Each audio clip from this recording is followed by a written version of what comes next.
अब यहाँ वाणी सुनाते हैं प्रभात भाई। सतगुरु मिले महादेव बंका, 84 की मिटी न शंका। 78 जन्म गौरी भरमाई, शिव को रुंड माला गल लाई। अर्ध शरीरी देवी गौरा, जिनका थिर भया नहीं भोरा। नारद मुनि उपदेश बखाना, गिरजा सुनो मोक्ष पद ज्ञाना। सुन हे देवी गौरा माई, 68 तीर्थ पर भी नाई। पिंड प्रधान किए कै बारी, खुली नहीं ये मुक्ति द्वारी। रुंडमाला शिव गले, गिरजा के सिरसी ही सी। भक्ति दुराई देव को, ना परस्या जगदीश। तुमरा देवी रूप विशाला, शिव तो पैर रहे रुंडमाला। बहुतक परलय हो जाई, लंबी उम्र शिव कलयुग में। दीर्घ आयु है शिव अनुरागी, तुम देवी गौरी दिल त्यागी। मूल मंत्र नहीं नाम सुनाया, ताते कल्प होवे तेरी काया। महादेव देवनपति देवा, जाकी करी न गौरी सेवा। कर बंधन कर शीस नमावो, तन मन अर्पो शीस चढ़ावो। शिव है मोक्ष मुक्ति के दाता, तो से भेद कहूँ गौरी माता। अब यहाँ गरीबदास साहिब जी ये जो वाणी बोल रहे हैं, ये जो नारद ने बोली वो बोल रहे हैं। ये ना समझ लेना आपके इसमें लिखा है कि शिव जी देव के देव है, नहीं।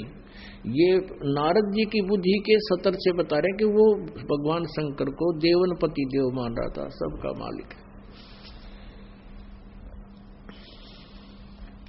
चरण गहो चिंतामणि केरा, ताते प्राण अभय हो तेरा। कमल रूप देवी दिल कीन्या, नारद मुनि उपदेसी चीन्या। जद आए शिव मंदिर अवधूता, देवी चरण लिए सतरूपा।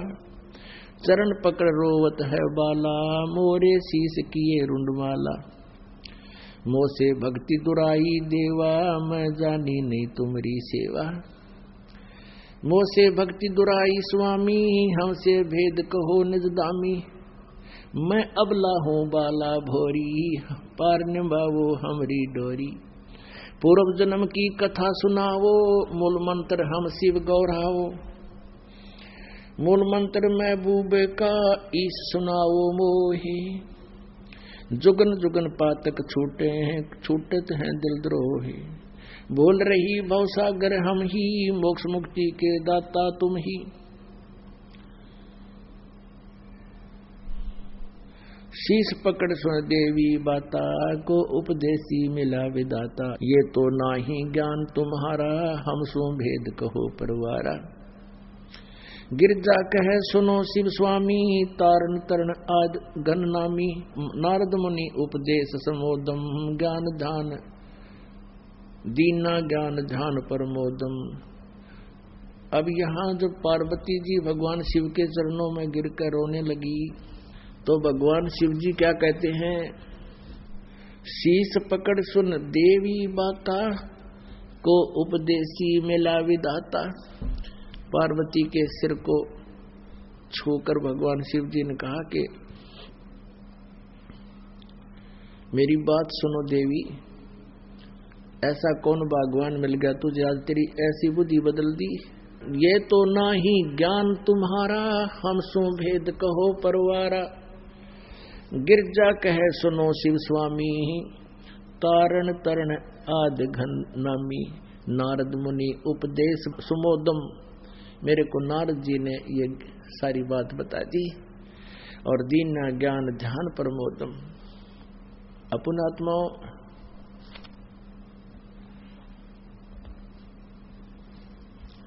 क्या बताते हैं भगवान शिव जी?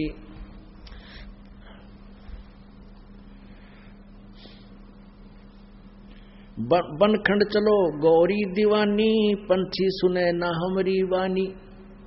के चलो जंगल में चलेंगे, बनखंड में ऐसे स्थान पर बैठेंगे, कोई पक्षी भी हमारी बात ना सुन ले, हमारी वाणी ना सुने।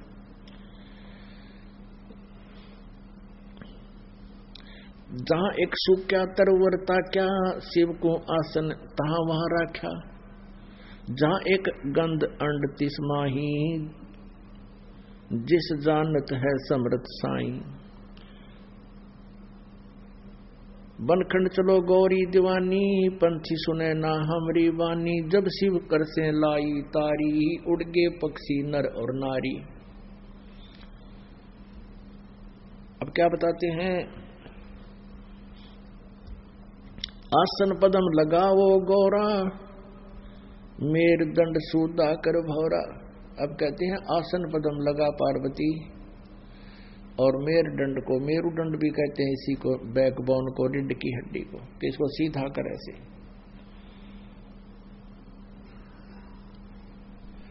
चंद्र लगन में सुरत लगाओ, सूरज सुर को बंद खमाओ। गौरी आदि गणेश मनाओ, हो किलियम किलियम ध्यान लगाओ।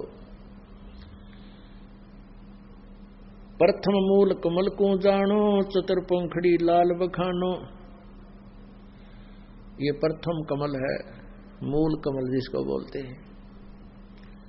दूजे स्वाद चक्र को देखो, श्वेत वर्ण रंग सुरत विवेको। 60 पंखड़ी प्रीत परेवा, जहां बसते हैं गंधर्व देवा। तो ये सब वो नामों का जानकारी दे रखी इसमें, जो दास आपको देता है। पार्वती जी को भगवान शिव ने यही मंत्र दिया। अपने आत्माओं, अब यहां बताया जा रहा है कि समर्थ पूरा गुरु हो, जिस सत्र का भी हो। जैसे कोई प्राइमरी कक्षा का टीचर है, तो वो भी टीचर पूरा हो, और जैसे कोई मैट्रिक यानी 10वीं तक का कोई अध्यापक है, वो भी अपने सिलेबस से ठीक परिचित हो, वही भला कर सकता है विद्यार्थियों का। तो ऐसे ही भगवान शिव ने पार्वती जी को प्राइमरी तक का ज्ञान दिया था, इतना ही टीचर थे वह। अब जैसे आपको बताया कि सुखदेव ऋषि की बैटरी चार्ज होगी भगवान शिव से मंत्र सुनकर, और तोते में एक आदत होती है, ये नकल बहुत करा करे। उसने उसके कुछ जाप किए, जिस कारण से उसकी बैटरी चार्ज होगी, और फिर वो मां के गर्भ में रहा 12 वर्ष तक, व्यास जी की पत्नी के गर्भ में रहा।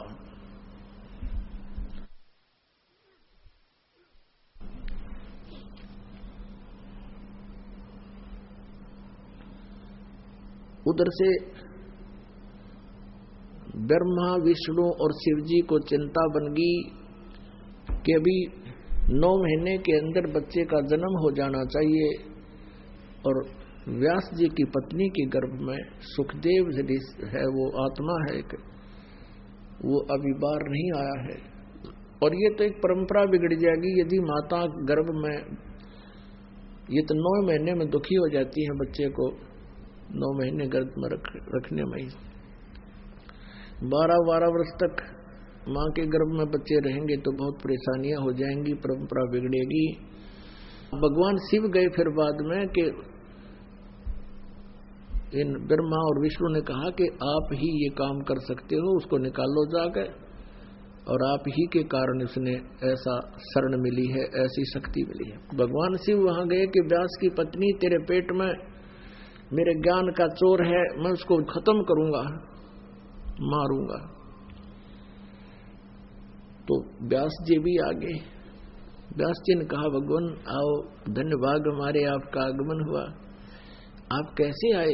सारी कहानी बताई कि इसने ऐसे ऐसे मेरा अमर मंत्र सुन लिया, ये अमर हो गया, और इसने धोखे से मेरे से ज्ञान सुन लिया, और मैं इसको मारूंगा, खत्म करूंगा, आपका गर्भ नाश करूंगा, आपकी पत्नी का। अब उसने कहा व्यास जी ने कि भोलेनाथ, एक तरफ तो आप कह रहे हो कि आपके मंत्र सुनकर इसने जाप कर लिया, जाप से ये अमर हो गया, अमर को आप मारोगे कैसे? अब शिव जी फेल हो गए। कहा भाई बात तो ठीक है। इतने में ब्रह्मा और विष्णु भी आ गए कि भाई शिव जी तो हो लिया फ्यूज। तब उन्होंने कहा कि भाई सुखदेव, तीनों ने मिलकर कहा सुखदेव तू बाहर आ जा। सुख माने तोता होता है, हे तोता राम तू बाहर आ जा, क्योंकि तोते के शरीर को छोड़कर उसमें गया था, इसलिए इसको सुखदेव कहने लगे। तो सुखदेव ने कहा कि मुझे अब ज्ञान है, क्योंकि मां के गर्भ में इस प्राणी को पिछला पूर्व जन्मों का और आगे क्या होगा इसके संग में सारा ज्ञान होता है। तो सुखदेव गर्भ से बोला कि भगवान मैं बाहर नहीं आ सकता, बाहर आते ही आप जी के तीनों के गुण या त्रिगुणमयी माया जीव को मोहित कर देती है, बेहोश कर देती है। अब मुझे सब पता है कि मैं पिछले जन्मों में कितना कष्ट उठाया करता था, भक्ति ठीक बनी नहीं, मैं फिर बकवाद करके मरता रहा, असंग जन्म हो गए मैंने दुख पाते ने, अब मैं बाहर नहीं आऊंगा, मुझे डर लगता है। तुम अपनी एक शर्त पर आ सकता हूं, यदि आप तीनों के तीनों अपनी जो आपके अंदर से निकल रहे एक एक गुण की तरंग, इनको कुछ समय के लिए रोक लो। अब उन्होंने कहा भाई ये हमारे बस का भी कोई ना, हम इसको रोक लें, हम केवल एक सांस कुछ देर सेकंड के लिए रोक सकते, सेकंड के भी कुछ हिस्से के लिए, नहीं तो हमारा शरीर पाट जाए तो बीपी के ऐसा काम है, हम अधिक देर नहीं रोक सकते इस प्रभाव को, हमें भी मालूम है। तो सुखदेव ने कहा कि ठीक है कुछ सेकंड के लिए रोक दो। अब ब्रह्मा विष्णु महेश वहां से चले गए, वहां से उन्होंने कुछ सेकंड के भी कुछ हिस्से में उसको रोक पाए। इतने में सुखदेव बाहर आ गया, मां के गर्भ से जन्म बाहर निकल गया। अब व्यास जी देख रहे हैं कि पत्नी को कुछ पीड़ा हुई, बच्चा होने वाला है। सुखदेव निकला बाहर, एकदम 12 वर्ष की आयु का, बाहर आके एकदम शरीर बड़ा हो गया उसका, और अपनी और नाल कंधे पर डाल ली और सुंडी का जेर लटका करे, जिससे मां की नाभि से कनेक्शन होता है। व्यास जी कहने लगे बेटा ए पुत्र मेरी बात सुन, बेटा मेरी बात सुन। अब सुखदेव ने देखा भी नहीं अपनी मां और पिता की तरफ, पीछे से ही बोल रहा है कि ऋषि जी एक लेवा एक देवा दूतम, कोई किसी का पिता नहीं पूतम। कहने लगे ना जाने कितनी बार तू मेरा बाप बन लिया, ना मेरा कितनी बार मैं तेरा बाप बन लिया व्यास जी। अब मुझे वो याद है, वो ताजा है सारी याद। अब मैं इस बीमारी में पैर ना दूं, ना दर्शन दिखाऊं ना देखूं, हो सकता मेरी ममता आप में हो जा, मैं फंस जाऊंगा। न्यू कह के वहां बैटरी चार्ज थी उसकी, आकाश में उड़ गया और कहीं दूर जाकर आप अपनी ओर नाल काट के और कपड़े अपना पेड़ की छाल लपेट के और लाग गया भक्ति करण बिना गुरु के। और फिर वो चार्ज बैटरी थी उसकी पिछले जन्मों की, उससे आकाश में उड़ने की सिद्धि उसमें आ गई थी। तो पुण्यात्माओं, गुरु बिन माला फेरते गुरु बिन देते दाने, गुरु बिन दोनों निष्फल हैं चाहे पूछो वेद पुराण। अब पिछले जन्म के संस्कारों वश सुखदेव ऋषि जी ने गुरु की आवश्यकता इसलिए नहीं समझी क्योंकि उसके अंदर सिद्धि विद्यमान थी, पिछले जन्म की बैटरी चार्ज थी।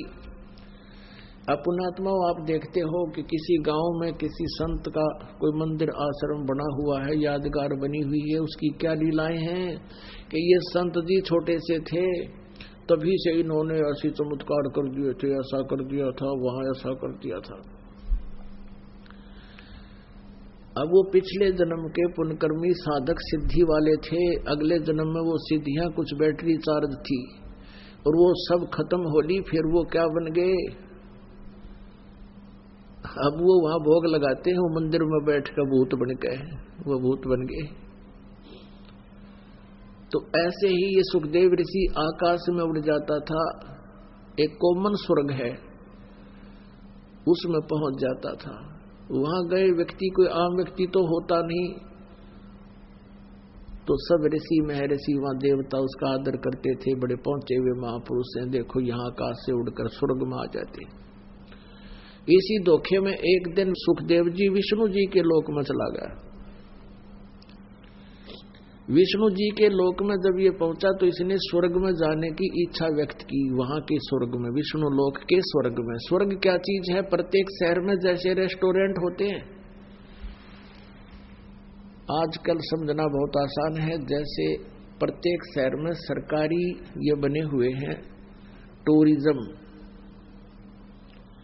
तो वहां केवल अधिकारी ही जा सकता है, अन्य नहीं जा सकता, उनमें रुक नहीं सकता। तो ऐसे उसने जाके अंदर जाना चाहा विष्णु के लोक वाले रेस्टोरेंट में, स्वर्ग में। वहां के नौकरों ने, पहरेदारों ने, पार्षदों ने पूछा, ऋषि जी आपका गुरु कौन है? अर्थात आप कौन से महकमे में अधिकारी हो? तो उसने कहा मेरा कोई गुरु नहीं है। तो उन्होंने कहा, पार्षदों ने, सेवादारों ने, कि आप प्रवेश नहीं कर सकते स्वर्ग में। भगवान विष्णु जी का आदेश है कि जो गुरु नहीं है, जिनका गुरु धारण नहीं कर रखे, और गुरु भी अधिकारी हो, तब तक आप इसमें प्रवेश नहीं कर सकते। उसने जिद कर ली कि तुम अपनी बात बनाते हो, भगवान का आदेश नहीं हो सकता। मैं वहां भी जाता था, कोई नहीं रोकता था। उन्होंने कहा जी वहां नहीं रोकते होंगे, पर यहां रोका जाता है। तो कुछ देर के बाद उसने कहा मुझे विष्णु जी से मिलाओ। हांडी पाक के गया था वो तो यूं कि भगवान विष्णु मुझे सीने से लगाएंगे और कहेंगे वाह वाह ऋषि, देखो कहां से उड़कर आकाश में उड़ के आ गया। यूं आना को आम व्यक्ति थोड़ा आ सकता है, उसकी अपनी सोच थी। पार्षदों ने जाके भगवान विष्णु से कहा कि हे भगवान, एक सुखदेव नाम के ऋषि आए हैं और वो प्रवेश करना चाहते हैं रेस्टोरेंट में, यानी स्वर्ग में। आपका क्या आदेश है? विष्णु जी ने कहा तुमने रोका क्यों उसको? कि जी उनका कोई गुरु नहीं है। तो भगवान विष्णु ने कहा फिर ठीक है, फिर नहीं प्रवेश करने देना। तो पार्षदों ने कहा, पहरेदारों ने कहा, भगवान वो जिद लगाए बैठा है कि मैंने तो प्रवेश होना है, या गुरु विष्णु जी से कहलवा दो, जैसे आपकी आज्ञा। विष्णु जी बाहर आए अपने महल से। सुखदेव जी ने तो ये सोचा था भगवान बड़े खुश होंगे, सीने से लाओगे। और भगवान विष्णु ने बाहर आते ही कहा कि ऋषि जी यहाँ किस लिए आए तुम? पुणात्माओं, सामने वाले के बोली से पता लग जाता है ये किस भाव से बात करे। तो सुखदेव जान गया भगवान का मूड ठीक नहीं। तो कहा कि भगवान मैं स्वर्ग में कुछ समय रुकने के लिए आया था, इन्होंने आपको क्यों तो भगवान ने कहा विष्णु जी ने कि क्यों रोक दिया तेरे को, इन्होंने अंदर प्रवेश क्यों नहीं होने दिया? कि ये कहते हैं तेरा गुरु नहीं है, इसलिए प्रवेश निषेध है। तो भगवान विष्णु ने कहा कि ऋषि जी क्या आपने कोई गुरु नहीं बना रखा? नहीं जी, मैंने कोई गुरु नहीं बनाया, मुझे आवश्यकता ही नहीं है। तो भगवान विष्णु ने कहा कि ऋषि जी ये तेरी महान भूल है। जब तक आप गुरु नहीं बनाओगे आपका पिछले संस्कार समाप्त हो जाएंगे, भविष्य का कुछ बनेगा नहीं, आपको बहुत हानि होगी। और ये हमारा नियम है, बिना गुरु के नुग्रे व्यक्ति को यहाँ आना भी अलाउड नहीं है, तो आ भी गलत गया। तब उसने समझ लिया भी भगवान ने कहा आदेश हो गया, अभी तो फाइनल बात है यार।